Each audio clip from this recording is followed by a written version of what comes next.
কসবায় তারুণ্যের রাজনৈতিক অধিকার প্রতিষ্ঠায় যুবদলের প্রস্তুতি সভা অনুষ্ঠিত। শামীম আহমেদের তথ্যচিত্রে বিস্তারিত জানাচ্ছি আয়েশা আক্তার। ব্রাহ্মণবাড়িয়ার কসবায় অনুষ্ঠিত হয়েছে তারুণ্যের রাজনৈতিক অধিকার প্রতিষ্ঠায় এক প্রস্তুতি সভা। সভার আয়োজন করে কসবা উপজেলা যুবদল। সভায় সভাপতিত্ব করেন কসবা উপজেলা যুবদলের আহ্বায়ক মাসুদুল হক ভূঁইয়া দীপু। প্রধান বক্তা হিসেবে উপস্থিত ছিলেন ব্রাহ্মণবাড়িয়া জেলা যুবদলের সভাপতি মোহাম্মদ শামীম মোল্লা।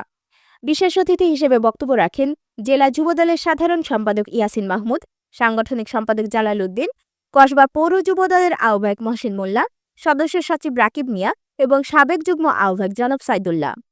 এছাড়াও উপস্থিত ছিলেন কসবা উপজেলা যুবদলের যুগ্ম আহ্বায়ক আলমগীর হোসেন, সদস্য মোল্লা হাসান, সাবেক ছাত্রনেতা সাইফুল ইসলাম, গোলাম মোস্তফা, যুবনেতা রিমন মিয়া এবং পৌর ও ইউনিয়ন যুবদলের বিপুল সংখ্যক নেতাকর্মী।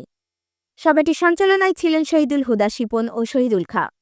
সবাই নেতাকর্মীরা ঘোষণা দেন প্রতিটি ইউনিয়ন ও ওয়ার্ড থেকে মাইক্রোবাস ও রেলযোগে দলীয় কর্মসূচিতে অংশ নিতে তারা ঢাকায় অবস্থান করবেন।